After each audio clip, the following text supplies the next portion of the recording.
àyájọ́ olólùfẹ́ tún wọlé dé wẹ́rẹ́ gbogbo lọ́kọláya ẹ máa kó àjọṣepọ̀ ọdún àyàbò àmọ́ kí n tó máa kọrin lọ ó yẹ kí n dúpẹ́ lọ́wọ́ Elédùmarè tó dá wa sí ọba tó pa wá mọ́ títí tó fi dọjọ́ òní ọba tó ń bọ́ ni tí kì í jẹun ọba tí gbogbo wa ò lè rí sójú tó jẹ́ kedere níwò wá olúwa mi kábíọ́ kò sí o. Mr. Adeleke Martins Ọlájíire Àrẹ̀mú ọkọ Judith ọjọ́ ayọ̀ lọ́jọ́ ẹ̀ní jẹ́ fún tọkọtaya tí wọ́n bá ń fìfẹ́ hàn síra wọn tí wọ́n bá ń ka méní méjì tó dára níwà lọ́kùnrin irú yín ń ló yẹ ká máa pè lọ́kọ gidi ìyàwó rántí ọjọ́ ìgbéyàwó kíyàwó banújẹ́ ọkọ tó bá mọ rírì aya òun láya ń kẹ́ lójú tí wọ́n ń kẹ́ nímú tíyàwó ń pè lálàfẹ̀yìntì.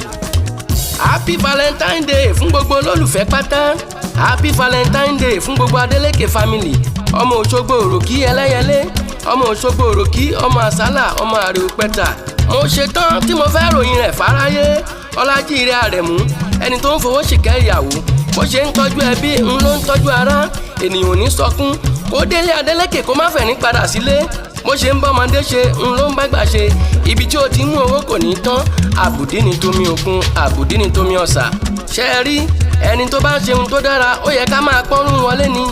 ọkùnrin tó bá ń tọ́jú ilé òun làwa mọ̀ lójúlówó ètè bọ̀ọ̀lì kọ́ gbogbo Adeleke tí mo mọ̀ ènìyàn tó bá ń bá wọn rìn olúwa rẹ̀ ò ní tòṣì láyé nítorí wọ́n lọ láyé ye àní wọ́n tún gbajúmọ̀ léèyàn kí ló wá ní o ọmọ Adeleke táráyé fi ń pọ́n lé ìwà ni ìwà òun lọ́ba àwúre ènìyàn tó bá dára òun lọ́mọ aráyé ń ṣe bàbá sà fún tẹ́ ẹ bá rẹ́ni tí wọ́n ń pàtàkì láwùjọ ó dá mi lójú olúwa rẹ̀ ní láti jẹ́ ní ire. aya rere lọ́ọ̀dẹ̀ ọkọ abìwà pẹ̀lẹ́ apọ́nbẹ́po rẹ tó dàbí ẹmọ òyìnbó mo ti mọ̀ ọ́ lọ́jọ́ tó ti pẹ́ aya gidi ni ọ́ tó ṣe é mú ọgàn láwùjọ ìdílé yín ò ní dàrú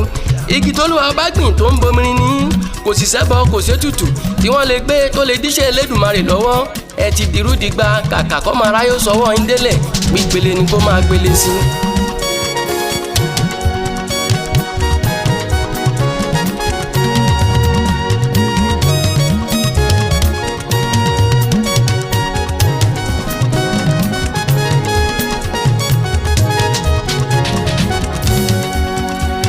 aya tó bá ń ṣe bí rẹ Judith ó di dandan kó pẹ́ nílé ọkọ kárí ni ká pọ́n nílé ká ṣebẹ̀ fọ́kọ lásìkò ká tọ́jú ilé ká gbọ́ tọmọ ká tún gbọ́njẹ fọ́kọ ẹ̀yin ọ̀tọ̀kùlú alẹ́ ìgbóbìnrin ṣeun àbí ò ṣeun. Mr and Mrs Adeleke Martins ẹ̀yin ti ṣoríire ènìyàn tó bá ń bínú yín olúwa rẹ̀ ni ò ní ṣeun re torólúwa bá ń ló gbé yín débi gíga kì í ṣọmọ ẹ̀dá ènìyàn ẹni tólúwa bá mi bá sì ti gbéga tá a wá lọmọ ẹ̀dá tó lè dárú wọn padà sẹ́yìn. àyájọ́ olólùfẹ́ ńlá ń ṣe oníkọjọ́ òní tó dé kọjọ́ òní tó dé ńlá ti ń ṣe kùkẹ̀kẹ̀ ọjọ́ ọlọ́kọláya àyájọ́ olólùfẹ́ dùn ká má parọ́ bí mo bá rí tọkọtaya tí wọ́n ń dunnú a sì máa wú mi lórí èyí ló jẹ́ kó yé mi yéké kò sóhun tó dàbí ìfẹ́ òpó kan ṣoṣo tó gbélé ayé ró ìfẹ́ ni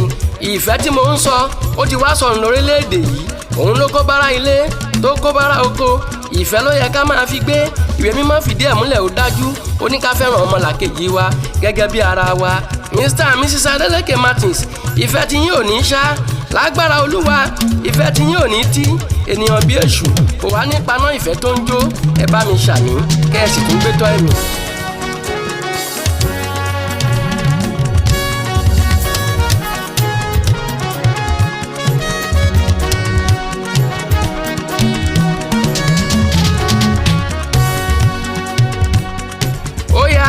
tẹ̀lé mi ká rè ìlú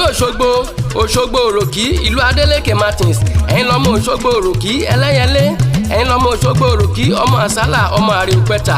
Aare mi pẹta ẹ má gbà rárá èrèmọ̀gún ni yín bẹ́ẹ̀ ni ẹ̀yin lọ́mọ àwíṣẹ èsúrú ẹni wọ́n jẹ̀sùn lóṣogbo àkàrà ẹni wọ́n jẹ̀sùn níjẹ̀ṣà ẹ̀yin lọ́mọ àkúkọ gàgàrà tí ń kọ lọ́sàn-án tí ń kọ lọ́gànjọ́ òru ẹ̀yin lọ́mọ àkúkọ gàgàrà èyí tí ń bá gbarúmọ̀lẹ̀ pínhùn Ọlájíire Àrẹ̀mú aró tí ń bẹ lóṣogbo lóṣogbo fi ń hun ni.